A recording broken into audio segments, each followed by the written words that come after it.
안녕하세요, 모터리어 박기동입니다. 네, 오늘 만나보실 모델은 현대의 신형 그랜저 하이브리드인데요.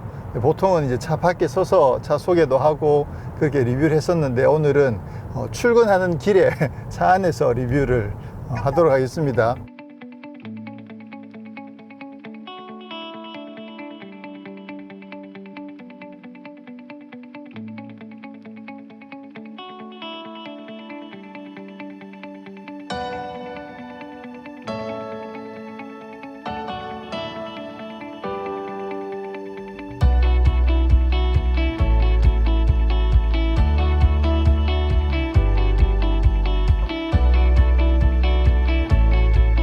자, 한동안 하이브리드 정말 좋아했다가 또 한동안 잠깐 하이브리드를 좀 잊고 지냈었는데요. 최근에 하이브리드를 연속해서 계속 시승을 하게 되네요. 소나타 하이브리드는 지난 여름에서 좀 한참 지났고요. 최근에는 K7 하이브리드에 이어서 K5 하이브리드 시승을 했고요. 그리고 얼마 전에 볼보의 T8 플러그인 하이브리드까지 시승을 했죠. 그래서 나름 일반 하이브리드랑 플러그 하이브리드의 차이, 이런 부분도 또 말씀을 드렸고, 오늘 조금 늦긴 했습니다만 궁금했던 그랜저 하이브리드도 만나보도록 하겠습니다. 사실 그랜저에 대해서는 이미 여러 번 소개가 나갔기 때문에 오늘은 좀 간단하게 그랜저의 하이브리드 시스템 위주로 좀 체험을 하고 설명을 드리도록 하겠습니다. 자, 우선 많은 분들이 궁금해 하실 연비부터 먼저 말씀드리면, 그랜저 하이브리드의 기본에는 17인치 휠이 적용되고요. 그리고 이제 캘리그래프에는 18인치 휠이 적용이 되는데, 18인치 휠 기준으로 복합 연비가 15.2km/L입니다. 그리고 17인치 기준으로는 16.2km/L인데요. 그러니까 이 차는 지금 현재 캘리그래피에 18인치 휠이 적용됐거든요. 그러니까 복합 연비는 15.2km/L고요. 여기 보시면 16.0이라고 되어 있는데, 이거는 이 차가 출고된 이후에 총 토탈 연비인 것 같아요. 그래서 요거는 쉽게 잘 안 바뀌더라고요. 네, 그런데 지난 토요일 날 제가 파주를 좀 다녀왔어요. 그 파주까지 가는 동안에 외곽순환고속도로를 타고 이렇게 좀 약간 장거리를 정속 주행하다시피 그렇게 좀 하다 보니까, 그때 파주를 다녀왔을 때 연비가 17.7km까지 올라갔었거든요. 그랬는데 이제 계속 시내를 좀 더 많이 타면서 지금 연비가 좀 떨어져 가지고 16.6까지 떨어져 있는 상황이고요. 아마 지금 또 이제 약간 고속도로를 통해서 서울 쪽으로 가는 상황인데, 여기서도 연비가 조금 더 높아질 것 같아요. 그러면 아마 거의 17에 근접하는 연비까지 나오지 않을까라고 생각되고요. 그동안에 특별히 연비 주행을 위해서 아주 막 깻잎처럼 페달을 밟고 오른발 신고 이런 정도로 쓴 건 아니고, 그래도 이 차가 하이브리드니까 조금은 더 관성 주행을 많이 할 수 있게끔, 그래서 미리 멀리서부터 브레이크도 밟고 그런 정도는 하긴 했습니다만, 스마트 크루즈 컨트롤을 켜고 가기도 하고, 그래서 상당히 좀 일반적인 주행에 가깝게, 하이브리드인 것을 신경 쓰면서 이제 일반 주행에 가깝게 그렇게 주행한 결과가 지금 현재까지 16.6이고요. 이 차가 15.2니까 연비는 상당히 높게 잘 나오고 있죠. 그래서 아마 평상시에 조금만 신경 써서 주행을 하신다고 하면 복합 연비 15.2는 충분히 달성할 수 있을 거라고 생각을 합니다.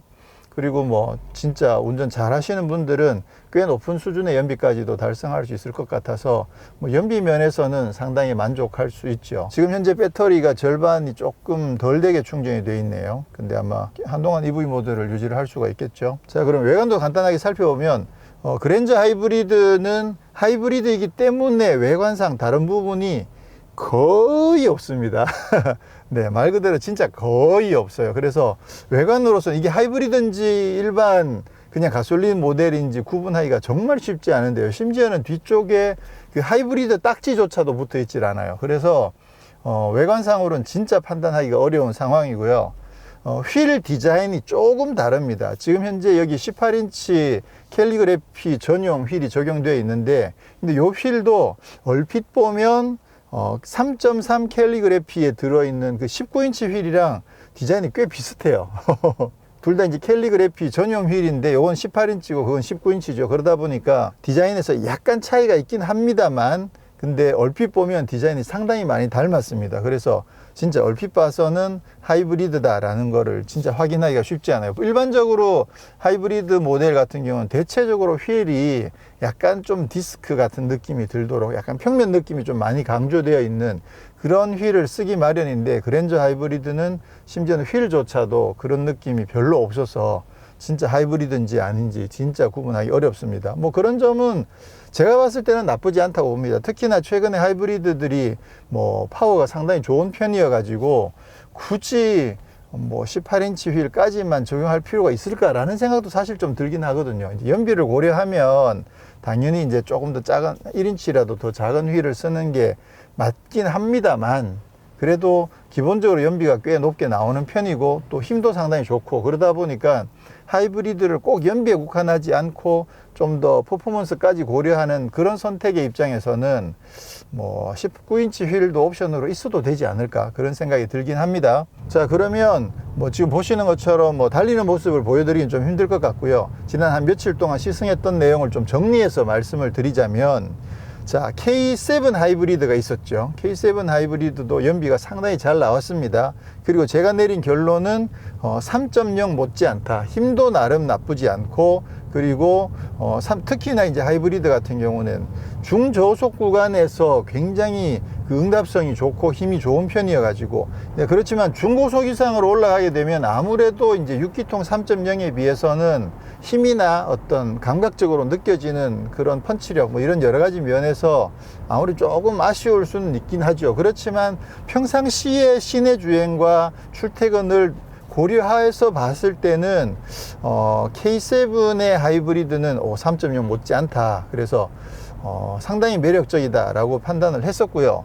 K5는 또 조금 더 하이브리드가 이 정도면 하이브리드가 훨씬 더 낫지 않을까 라고 생각을 했던 게, 지금 K5 같은 경우는 2.0은 아무래도 힘이 좀 많이 부족하다 보니까 2.0 대비는 하이브리드가 힘이 뭐 월등히 더 좋고요. 그리고 1.6 터보랑 비교하더라도 힘에서 큰 차이가 느껴지지 않을 만큼 힘이 상당히 강력했습니다. 특히나 이제 중저속 구간에서는 아무래도 그 차체가 좀 더 가볍고 전기 모터의 힘이 상대적으로 더 크게 느껴지다 보니까 뭐 펀치력이나 이런 부분들이 상당히 좋았거든요. 그래서 저라면 K5에서는 뭐 하이브리드가 훨씬 더 낫지 않을까 라는 생각을 좀 했었습니다. 근데 이제 아무래도 1.6 터보 엔진 대비 가격이 좀 차이가 나다 보니까 아무래도 주행거리가 평소에 좀 기신 분들은 훨씬 더 쉽게 선택하실 수 있을 거라고 생각하고, 주행거리가 한 2만 킬로 정도만 되더라도 제가 봤을 때는 하이브리드를 선택하는 것이 훨씬 좋지 않을까, 그런 판단을 할 수 있었고요.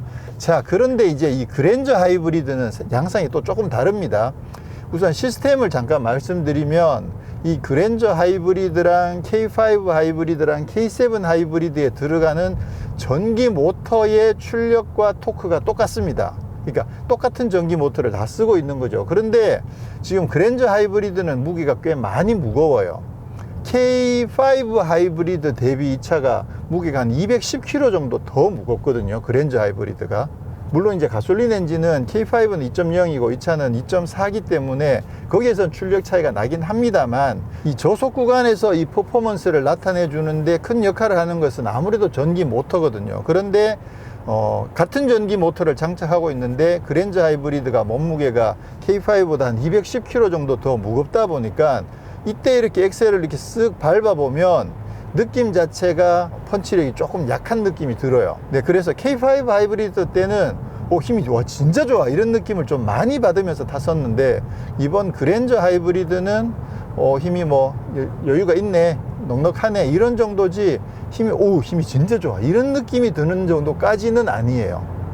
그러다 보니까 나름 이제 K5 하이브리드랑 K7 하이브리드랑 그랜저 하이브리드랑 이게 뭔가 하이브리드가 똑같은 것 같은데도 약간 다른 느낌들이 있어서 그런 차이들이 미묘하긴 한데, 좀 이해를 하시면 선택하시는데 좀 도움이 되지 않을까. 네, 그래서 이번 이 그랜저 하이브리드 같은 경우에는 힘적인 측면에서는 지난번에 K5에 비하면 좀 많이 부족합니다. 그렇지만 평상시에 이렇게 출퇴근 위주로 하고 시내 위주로 많이 타시는 분들한테는 그래도 하이브리드이기 때문에 나름 매력이 있습니다. 여러 번 말씀드리지만 이 전기 모터가 저속 혹은 출발 초반에 힘을 많이 보태주기 때문에 이때 확실히 스트레스가 적어요. 만약에 이 차를 2.5를 가지고 탄다 그러면 초반에 출발하고 할 때 뭐 힘이 부족하지는 않더라도 얘처럼 여유 있지는 않거든요. 근데 이 차는 중저속 구간에서 상당히 여유 있는 편이어 가지고, 그래서 하이브리드이기 때문에 분명히 매력이 있긴 합니다만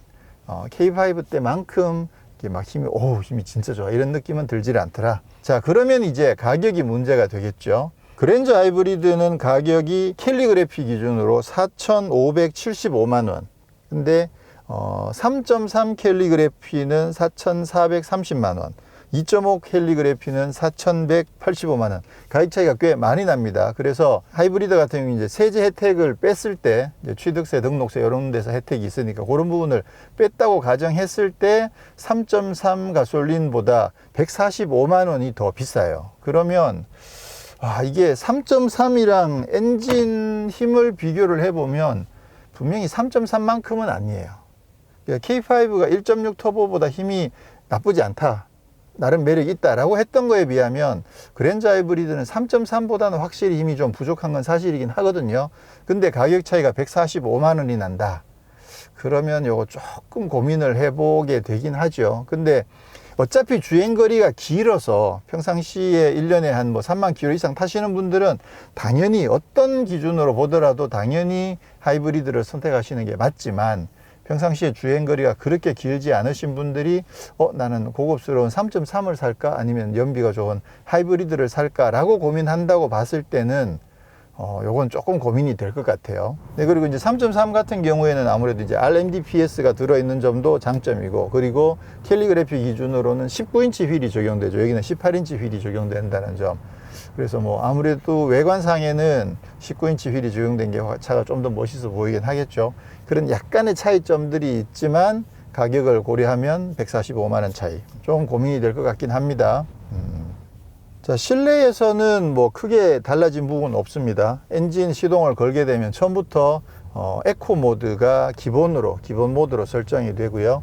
그리고 여기에서 이쪽 화면에서 하이브리드 그래프가 추가가 되어 있는 점, 그래서 하이브리드의 이 에너지 흐름도가 추가되어 있는 점이 일반 모델이랑 좀 차이가 나죠. 그리고 계기판도 이쪽 오른쪽에 타코미터가 아예 없습니다. 스포츠 모드가 되더라도 회전계는 뜨지 않고 기본적으로 이 에코 게이지, 에코냐 파워냐 차지냐, 요 에코 게이지만 뜬다는 점, 요게 일반 그랜저랑은 좀 디자인적인 차이가 되겠고요. 그 외에 기능적으로는 차이는 아무것도 없습니다. 오디오도 JBL 오디오 똑같이 다 적용이 되어 있고요. JBL 오디오 같은 경우는 옵션이 70만 원이거든요. 지난번에 말씀드린 것처럼 K7의 크렐 오디오도 옵션이 70만 원이죠. 근데 음악을 들어보면 확실히 크렐 오디오가 약간 한 수 더 위다. 크렐 오디오가 음질이 조금 더 고급스러운 느낌이 납니다. 지금 JBL도 굉장히 잘 다듬어 놔 가지고 예전 그랜저에 들어있었던 JBL에 비하면 지금은 음질이 정말 좋아요. 타격감도 상당히 좋고, 그래서 선예도나 밸런스 면에서 상당히 좋은 편이긴 한데, 굳이 크렐과 따지자면 크렐 K7에 있는 크렐 쪽이 음질이 조금 더 고급스러운 느낌이 나고, 이게 마음으로 느껴지기에도 조금 더 이렇게 기쁜 느낌이 그렇습니다. 그래서 크렐 쪽이 조금 더 낫습니다. 네, 오늘은 이렇게 해서 신형 그랜저 하이브리드를 시승을 했고요. 지금 눈은 다시 오기 시작을 했고요. 그리고 주행을 조금 했는데 생각만큼 연비가 올라가진 않네요. 그래서 아까 출발할 때 16.6이었는데 지금 막 16.7로 살짝 바뀌었습니다. 그래서 여기까지 주행한 총 주행거리가 315.7km. 그래서 앞으로 한 조금 더 가면 한 316km, 317km 정도를 주행하게 될 것 같고요. 그리고 연비는 16.7km/L를 달성할 것 같습니다. 아무래도 복합연비가 15.2니까 복합연비보다는 확실히 조금만 신경 써서 타시면 복합연비만큼은 충분히 뽑으실 수 있고 또 복합연비 이상으로도 뽑으실 수 있을 것 같아서 연비는 뭐 상당히 만족스럽습니다. 일반적인 가솔린 엔진자들의 경우에는 복합연비를 달성하기가 쉽지 않죠. 네, 시내 주행 위주로 하게 되면 고속도로 주행을 해도 많이 해야 겨우 이제 복합연비를 달성할 수 있을 정도인데, 일반적으로 주행에서는 복합연비를 달성하기가 쉽지 않은데 하이브리드 같은 경우에는 웬만하면 복합연비 정도는 달성할 수 있으니까 연비 면에서는 확실히 메리트가 있었고요. 그런 반면에 최근에 시승했던 여러 하이브리드 모델들 대비 상대적으로 그랜저 하이브리드는 힘 면에서는 조금 부족하게 느껴집니다. 같은 전기 모터를 장착하고 있지만 K7보다도 힘이 조금 부족하게 느껴지고 K5 대비하면 힘이 좀 많이 부족하게 느껴지는 그런 상황입니다. 그래서 그랜저 하이브리드의 경우에는 힘보다는 연비에 좀 더 포커싱을 하는 그런 모델이 될 것 같습니다. 근데 물론 이제 뭐 중저속 구간에서는 아무래도 전기 모터가 가속을 해주면 일반 하이브리드보다, 그러니까 2.5보다는 훨씬 더 편안하게 가속을 하고 주행할 수 있는 건 사실이긴 하지만, 특히 그랜저 같은 경우는 이제 3.3이라는 6기통 강력한 엔진이 있기 때문에 그 엔진과 비교하게 되면 힘면에서는 좀 많이 부족하죠. 가격 차이가 3.3 캘리그래피랑 한 145만 원 정도 차이가 난다면 그 가격 차이는 그렇게 큰 편은 아닙니다.